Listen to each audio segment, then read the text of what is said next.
الفاظ کو یا اس کی دعا کی تفصیل کو کہ آخر ہم دعا میں مانگ کیا رہے ہیں اللہ سبحانہ وتعالیٰ سے.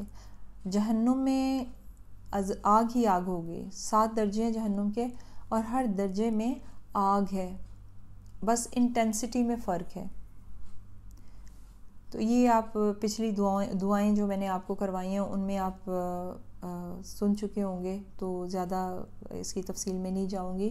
اگلے ورڈ کی طرف بڑھیں گے, قبر کا عذاب. تو عذاب القبر جو ہے, قبر کا عذاب برحق ہے. قبر میں جب ایک انسان کو ڈالا جاتا ہے تو قبر ہر انسان کو, چاہے وہ مسلمان ہے یا غیر مسلم ہے, قبر جو ہے وہ اس بندے کو دباتی ہے. مومن کے لیے زمین کا وہ دبانا بالکل ایسے ہی ہے جیسے ماں بچے کو اپنی گود میں لے کر اس کو پیار سے دباتی ہے, جو نقصان دہ نہیں ہوتا. ایک بہت خوبصورت ٹچ ہوتا ہے ماں کا وہ.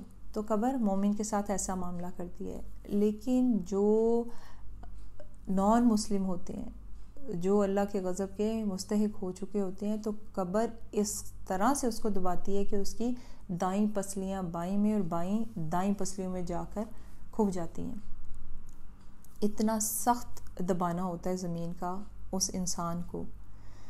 پھر اس کے بعد اللہ کے حکم سے جس پر آگ کا عذاب مسلط ہونا ہوتا ہے, اللہ کے حکم سے قبر میں اس پر آگ کا عذاب مسلط ہو جاتا ہے, یا پھر سانپ بچھو کا عذاب جو ہے قبر میں پہنچ جاتا ہے ان تک. باقی جو اللہ سبحانہ وتعالیٰ نے مقرر کیے ہیں قبر کے عذاب, وہ اس انسان پر مسلط ہو جاتے ہیں. نبی محترم حضرت محمد صلی اللہ علیہ وآلہ وسلم کا گزر ہوا 2 قبروں پر, تو انہوں نے اس وقت صحابہ کو بتایا کہ یہاں پر ان 2 قبروں میں 2 بندوں پر عذاب ہو رہا ہے. اور کوئی بڑے گناہ نہیں, چھوٹے چھوٹے گناہ پر. ایک پر اس لیے کہ وہ چغلی کیا کرتا تھا, اور دوسرے پر اس لیے کہ وہ پیشاب کے چھینٹوں سے بچتا نہیں تھا.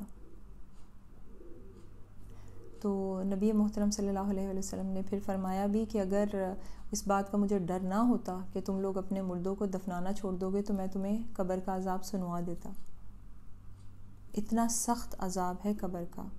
تو اس لیے ہمیں کیا فرمایا نبی اکرم صلی اللہ علیہ وآلہ وسلم نے کہ تشہد میں 4 چیزوں سے اللہ کی پناہ ضرور طلب کیا کرو. ایک تو عذاب جہنم, پھر دوسرا کیا, عذاب قبر. جو انسان دعا مانگے گا اللہ سبحانہ وتعالیٰ اس کو قبول کرے گا. اور ہماری دعاؤں سے ہی غفلت اتنی زیادہ ہے, ہم تو جیسے تیسے نماز کو فارغ کرتے ہیں اور بس جائے نماز اٹھایا اور ادھر چلے گئے یا ادھر چلے گئے. بعد میں کیا دعا کرنی ہے, نماز کے اندر بھی نہیں. تو اس لیے یہ سوچ ذہن میں رکھتے ہوئے میں نے یہ دعاؤں کے سیشن کا آغاز کیا کہ یہ دعائیں جو ہم سیکھ رہے ہیں آپ اس کو تشہد میں پڑھیں. یعنی سلام, نماز میں سلام پھیرنے سے پہلے جو ہے جو دعائیں یاد کر رہی ہیں اس کو نماز کا حصہ بنا لیں. نماز کے بعد آپ کی عادت نہیں بن رہی دعا پڑھنے کی, تو کم از کم نماز کا حصہ بنی ہوں گی وہ دعائیں, تو آپ کے لیے پھر آسان ہو جائے گا. ایک تو دعا یاد رہے گی, ہر نماز میں آپ پڑھ رہے ہیں تو اس طرح دعا بھی مانگتے رہیں گے آپ, اور یہ یاد بھی رہیں گی, بھولے گی بھی نہیں کوئی انشاءاللہ. آگے پھر آتا ہے کہ فتنۃ المحیا والممات. ہم اس میں دعا کر رہے ہیں کہ یا اللہ تو ہمیں زندگی اور موت کے فتنے سے اپنی پناہ میں لے لے. تو یہ زندگی کا کیا فتنہ ہے؟ زندگی جو ہے نا بذات خود آزمائش ہے کہ ہم اس کو گزارتے کیسے ہیں, خیر کے ساتھ یا شر کے ساتھ. مال جو ہے زندگی کا بڑا فتنہ ہے.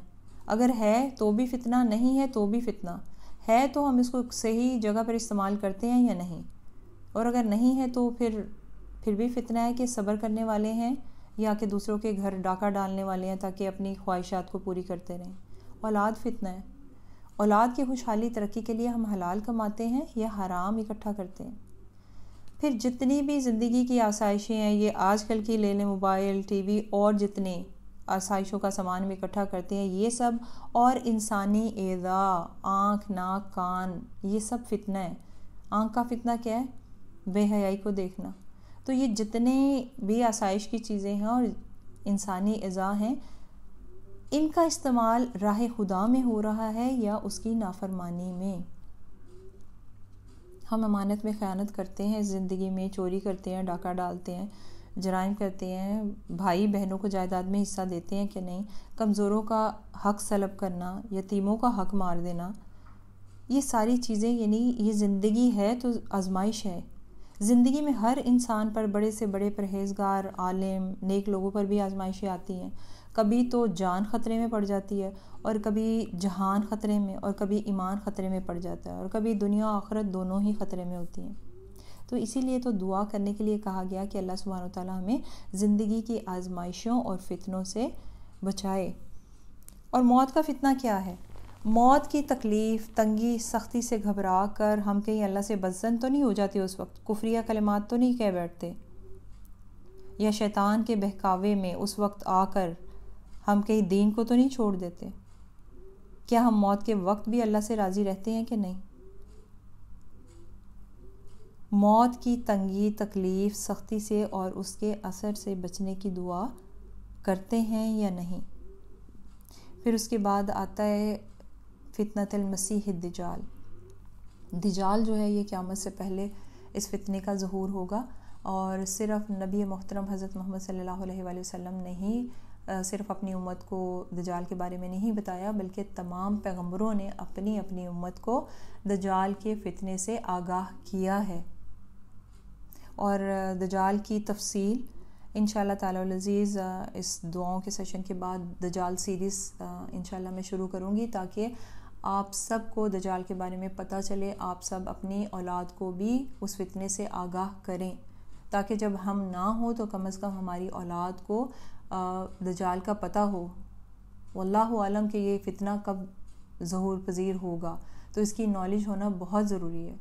کہا جاتا ہے کہ ایک وقت آئے گا کہ لوگ اس کا ذکر کرنا بھول جائیں گے، مسجدوں میں بھی، خطبوں میں بھی اس کا نام نہیں لیا جائے گا، نہ اس ٹاپک کے بارے میں بات کی جائے گی، علماء بھی بات کرنا چھوڑ دیں گے، کہ پھر اچانک ہی جو ہے یہ فتنہ جو ہے ظہور پذیر ہو جائے گا۔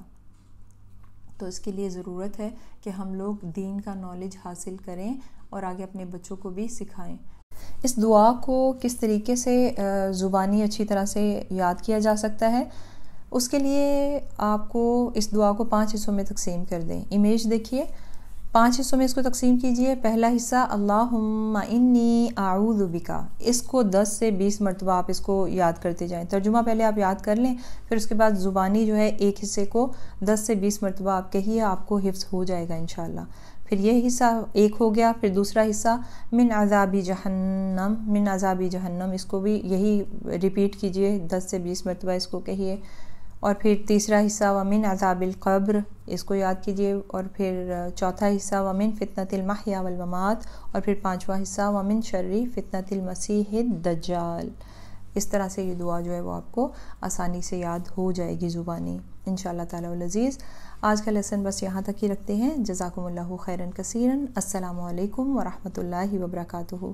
سبحانک اللہم و بحمدک، اشہد ان لا الہ الا انت، استغفرک و اتوب الیک۔